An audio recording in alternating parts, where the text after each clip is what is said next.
Hey Technostads! Where encryption, we're actually taking data and converting it into some sort of code. With steganography, what we're doing is we're hiding our message inside of something else. And so in this video, let's talk about what steganography is.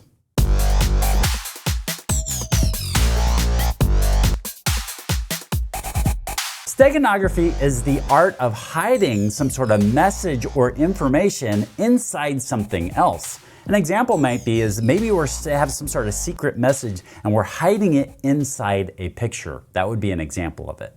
So what that looks like, here we have a secret and we're going to hide it. Cryptography says that we are going to convert that into some sort of code that can be decoded later, or that we're going to encrypt it and then it's going to be decrypted later. Okay, and then steganography means that we're concealing it inside something else. Maybe it's a message. So this is an example where this secret is actually inside this little sentence right here. So in fact, we can play a little bit of a game here. I'm going to give you an opportunity to pause the video and see if you can find the word secret embedded inside this message right here. It's embedded in a certain way, so it's very definitive on seeing the word secret in there, but how is it? So go ahead and pause your video and see if you can find it.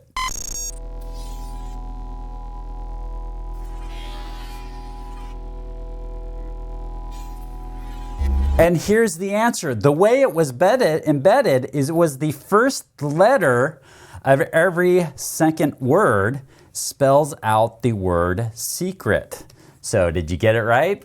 So if we want to embed a message into a picture, it could be something as even like a sign in the background of the picture that we're looking at and you derive information from there, or it could be even using the bits of the picture itself. So let's take a look at how we'd actually embed a binary message inside a picture.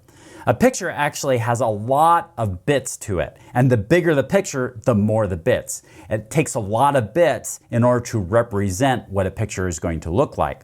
So a picture is represented in colors, and those colors are going to be represented by binary numbers in how much red, how much green, how much blue.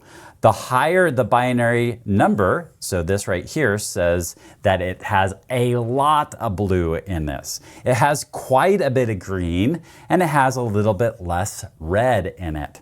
And so when you're looking at a binary number, and we won't get too in depth into this, but the more significant bits are to the left, just as it is with decimal. And the least significant bits are to the right.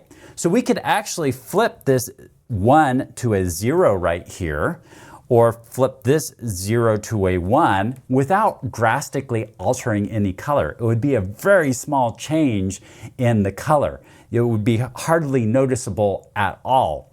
So this can actually, we can take these little bits and we can flip them depending on what our message is that we're trying to convey.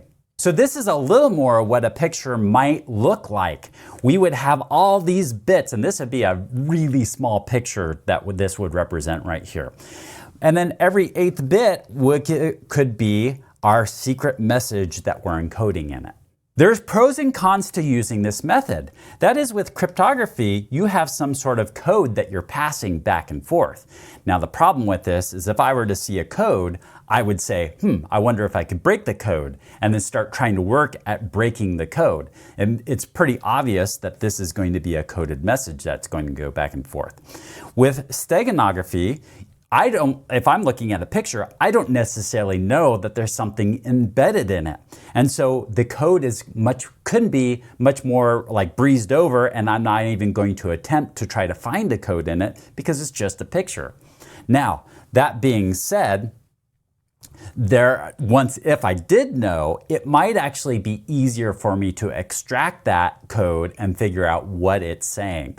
So maybe what I can do is, if I want a secret code that doesn't look like a code, is I could combine these two. I could have cryptography give me some sort of code and I can embed that into a picture and send it. It doesn't have to be a picture, it could be an audio file, and the audio file has also information rich, and we could flip some bits, non-significant bits, and we could encode a message and send it that way, or there's other methods of sending this as well.